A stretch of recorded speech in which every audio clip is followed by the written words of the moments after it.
He would tell me that I was fat, I was ugly, I was lazy, I was only allowed to wear certain clothes. I had to have my hair fixed and my makeup on at all times that I was awake.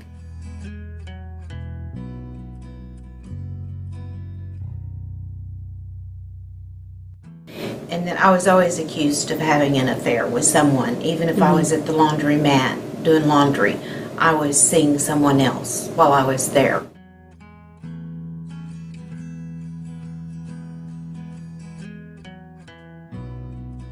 I met my abuser when I was a senior in high school.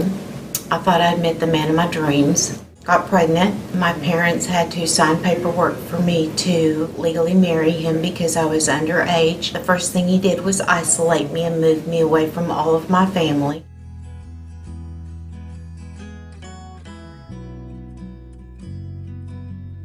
He would then start hitting me and slapping me around. I was allowed no contact with any of my relatives. The abuse progressed. It was worse every time. At first it was just when he was drinking, and then it was just any time he thought he needed to hit me, he would hit me. Most of the time I had to try to work and support us. I lost a lot of jobs because of the domestic violence at home and showing up at work with my face bruised up and bloodied. He was always sorry. It would never happen again. It would never happen again. And then sometimes it was hours later it happened again, and sometimes it was 2 or 3 days before he exploded and beat me again.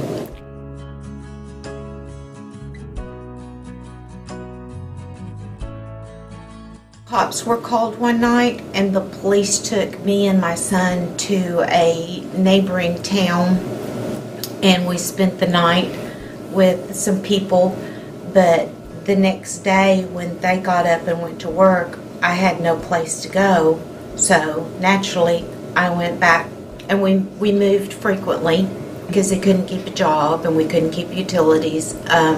There were times when we lived in an abandoned house with no water and electricity. He got arrested and went to jail.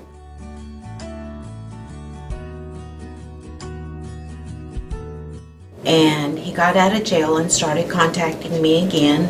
He had found God. He was a born-again Christian, and he wanted his wife and his family back.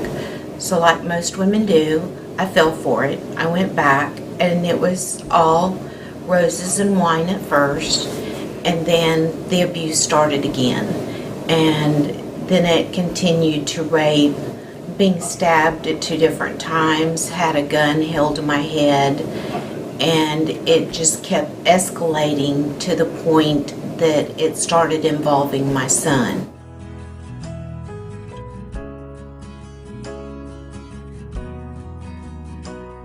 After me, it started on our puppy that we had gotten, our son, threatening to kill the puppy or harm the puppy. And then it continued to my son.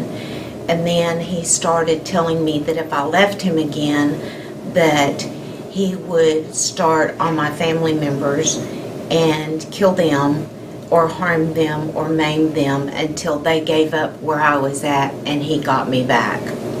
So I started hoarding money away and making a plan to get away. After several weeks of planning my escape, he got up and left for work early that Saturday morning, and I activated my plan and got away from him and eventually wound up getting divorced.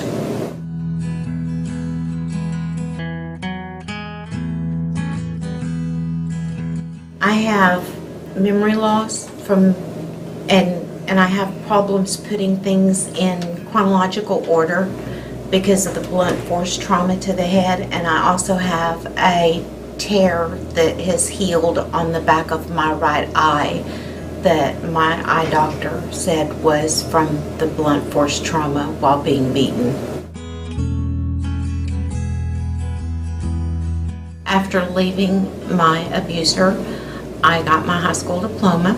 I then went on to CNA school From there, I transitioned to EMT school. I've been a licensed EMT for over 25 years. I actually am a certified firefighter, and I became a level 2 or class 2 certified law enforcement officer.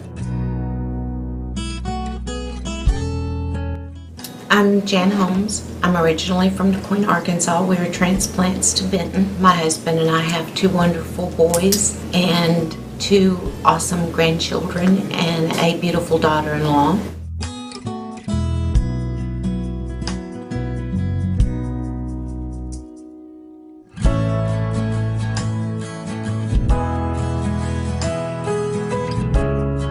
My first advice would be to contact Saline County Safe Haven because they have a getaway plan and to start planning early.